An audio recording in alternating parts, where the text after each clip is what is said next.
এখন যা গ্যাসের ক্রাইসিস, তাতে টিফিনের, লাঞ্চে আর ডিনারের জন্য খাবার বানাবো নাকি ডিজার্টে মিষ্টি কিছু খাওয়ার মন হলে সেটা বানাবো। তো সেই চিন্তা দূর করতে আজকে চলে এসেছি মাত্র 6 থেকে 7 মিনিটেই তৈরি দারুণ স্বাদের সিমাই পায়েস। কিভাবে বানাচ্ছি দেখতে হলে ভিডিওটা কিন্তু পুরোটা দেখতে হবে। নমস্কার, বেঙ্গলি পাকশালায় তোমাদের সকলকে স্বাগত জানিয়ে আজকে ভিডিও শুরু করছি। আজকে আমরা সিমাইয়ের পায়েস বানাবো মাইক্রোওয়েভ ওভেনে। ওই 6 থেকে 7 মিনিটের মধ্যে কিন্তু সিমাইয়ের পায়েস তৈরি হয়ে যাবে। প্রথমে এখানে আমরা হাফ টেবিল চামচ ঘি, যেটাকে একটা মাইক্রোপ্রুফ বোলের মধ্যে দিয়ে এখন ঘিটাকে আমরা ওভেনের মধ্যে দিয়ে দিলাম আর 1 মিনিটের জন্য টাইম সেট করে নিলাম। মাইক্রো ওভেনের হাই পাওয়ারে আমি 1 মিনিট ঘিটাকে দিয়ে এখন যখন ঘিটা গলে গেছে তখন বোলটাকে বার করে নিলাম মাইক্রো ওভেন থেকে। তারপরে আমি এর মধ্যে দিয়ে দিচ্ছি কিছুটা পরিমাণে কাজু বাদাম। এখন কাজু বাদামটা ঘিয়ের সাথে খুব ভালো করে মাখিয়ে নেব, যাতে কাজু বাদামের উপরে পুরো একদম ঘিয়ে কোটিংটা হয়ে যায়।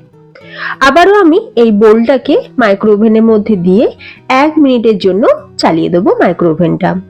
অনেকে কিন্তু কাজু বাদাম না ভেজেই পায়েসে ব্যবহার করে, তবে একটু ভেজে নিয়ে দিলে টেস্ট বাড়ে, খেতে ভালো লাগে।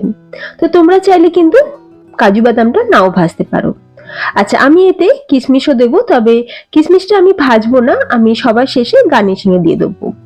তোমরা চাইলে কিন্তু কিশমিশটা ভেজেও নিতে পারো, সেক্ষেত্রে কিশমিশটাকে আলাদা করে 30 সেকেন্ডের জন্য মাইক্রোওয়েভ করে নেব। 1 মিনিট হয়ে গেছে, আমি একবার মাইক্রো ওভেনটা খুলে কাজু বাদামটা একটু উল্টে পাল্টে দিচ্ছি, যাতে কাজু বাদামটা চারিদিকে সমানভাবে ভাজাটা হয়। আবারও আমি 1 মিনিটের জন্য টাইম সেট করে দিলাম। মাইক্রো ওভেনে 10 মিনিটে ভাত আর 8 থেকে 10 মিনিটে রুই ভাপা, এই দুটো রেসিপি ভিডিও আমি খুব তাড়াতাড়ি নিয়ে আসতে চলেছি। আর তোমরা যদি সেই ভিডিওটা দেখতে চাও, অবশ্যই চ্যানেলটা সাবস্ক্রাইব করে রাখতে হবে, পাশে থাকা বেল আইকনও প্রেস করে রাখতে হবে, তবেই তো সবার প্রথমে নোটিফিকেশন তোমাদের কাছেই যাবে। কাজু বাদামটা ভাজা হয়ে গেছে, এখন মাইক্রো ওভেন থেকে বোলটাকে বার করে নিচ্ছি। আর তোমরা দেখে নিশ্চয়ই বুঝতেই পারছো যে আমি কিন্তু খুব বেশি পুড়িয়ে ফেলিনি বা খুব বেশি কিন্তু লাল করে ভাজিনি, ঠিক এই রকমই রেখেছি। এখন কাজু বাদামগুলোকে তুলে নিচ্ছি, তুলে একটা বাটির মধ্যে রেখে দেব। তারপরে যে অবশিষ্ট ঘিটা রয়েছে তার মধ্যেই আমি দিয়ে দেবো সিমাই। এখন সিমাইটাকেও আমি ঘিয়ের সাথে একটু ভালো করে মিশিয়ে নেব। এখানে মোটামুটি এইরকম একটা বাটির হাফ বাটি পরিমাণে সিমাই নিয়েছি।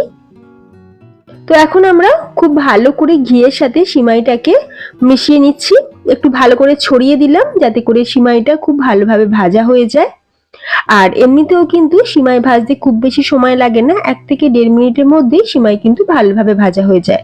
প্রথমে আমি 1 মিনিট টাইম দিলাম, দিয়ে মাইক্রো ওভেনটাকে অন করে দিলাম। পুরোপুরি কিন্তু 1.5 মিনিট একসাথে টাইম দিয়ে সিমাইটা ভাজা যাবে না, তাহলে আবার পুড়ে যেতে পারে। সেজন্য 1 মিনিট প্রথমে টাইম সেট করে নিলাম। তারপরে সিমাইয়ের বাটিটাকে মাইক্রো ওভেন থেকে বার করে নিয়ে আরো একবার আমি একটু ভালো করে নাড়াচাড়া করে দিচ্ছি, এতে করে সিমাইটা খুব ভালোভাবে ভাজাও হবে। আর এমনিতেই এই যে সিমাই, সেটা কিন্তু আমাদের ভাজা সিমাই। এখন কিন্তু মার্কেটে ভাজা সিমাইও পাওয়া যায়, তবে একটুখানি ঘিয়ের সাথে ভালো করে ভেজে নিলে খেতে বেশ ভালো হয়, ফ্লেভারটাও খুব সুন্দর আসে, খেতেও ভালো লাগে। আবারও আমি 1 মিনিটের জন্য টাইমটা সেট করে দিলাম। অন্যদিকে এখানে আমি নিয়ে নিয়েছি 700 ml দুধ। দুধটাকে আমি আগে থাকতেই ফুটিয়ে জাল দিয়ে নিয়েছি। এখন কিন্তু দুধটা গরমও আছে, মানে ঈষৎ উষ্ণ গরম আছে। এখন এই দুধের মধ্যে আমি মিশিয়ে দিচ্ছি ওই যে 10 টাকার যে গুঁড়ো দুধের প্যাকেটগুলো মার্কেটে পাওয়া যায়, ওই 1 প্যাকেট গুঁড়ো দুধ। দুধটাকে ভালো করে মিক্স করে নিলাম। আর এদিকে দেখো সিমাইটাও কিন্তু খুব সুন্দরভাবে ভাজাও হয়ে গেছে। এখন আমরা এই সিমাইয়ের মধ্যেই দিয়ে দিচ্ছি দুধ। একবার ভালো করে মিক্স করে নেব। যেহেতু সিমাইটা গরম আছে আর দুধটা দেওয়ার সময় দেখবে একটু দলা মতন বেঁধে যাবে, তারপর যখন আমরা মাইক্রো ওভেনে দেব তখন কিন্তু আবার ঠিক হয়ে যাবে। একবার ভালো করে এইরকম একটা হ্যান্ড হুইস্কের সাহায্যে খুব ভালো করে মিক্স করে নিলাম। আবারও আমি এটাকে মাইক্রো ওভেনে দিয়ে দেবো। এখন আমরা 10 মিনিটের জন্য টাইম সেট করছি। টাইম হয়তো আমি 10 মিনিটের জন্য সেট করলেও আমরা কিন্তু সিমাইটা বানাবো মাত্র 7 মিনিট। আর সিমাইটা যেহেতু একটু মোটা, সেজন্য একটু বেশি সময় লাগবে। তোমরা যদি এর থেকে সরু সিমাইটা ব্যবহার করো তাহলে সময়টাও কিন্তু কম লাগবে। 5 মিনিট পর মাইক্রোওভেনটাকে খুলে নিয়ে সিমাইয়ের বাটিটা মাইক্রোওভেন থেকে বার করে নিলাম। এবার আমরা একটু ভালো করে নাড়াচাড়া করে দিচ্ছি। এমনিতেও যদি আমরা গ্যাসেতে সিমাই রান্না করি সেক্ষেত্রেও সিমাইটাকে কন্টিনিউ নাড়তে হয়। আর এই পর্যায়ে আমরা বাটিটাকে বার করে নিলাম আর একটু ভালো করে নাড়াচাড়া করে নিলাম, এতে করে নিচের দিকে লেগে যাবে না। এরপর আমরা চিনি ছাড়া যেহেতু সিমাইয়ের পায়েস বানাবো সেই জন্য আমি এখানে দিয়ে দিচ্ছি গুড়। এখানে আমি 4 টেবিল চামচ খেজুরের গুড়ের পাটালি, যেটাকে গ্রেট করে রেখেছিলাম, তো সেই গুড়ের পাটালি দিয়ে দিলাম। আর দিয়ে দেবো ভেজে রাখা কাজু, আর সাথে দিয়ে দিলাম কিশমিশ, আর সুন্দর একটা ফ্লেভার আর টেস্টের জন্য দিয়ে দিচ্ছি এলাচের গুঁড়ো। অনেকেই গোটা এলাচ ব্যবহার করে, তবে সেক্ষেত্রে খাওয়ার সময় যখন মুখে পড়ে ভালো লাগে না, তো সেই জন্য এলাচের গুঁড়ো ব্যবহার করাটাই কিন্তু বেস্ট। আবারও আমি বাটিটাকে মাইক্রোওভেনের মধ্যে দিয়ে এখন আমরা 2 মিনিটের জন্য টাইম সেট করে দিলাম।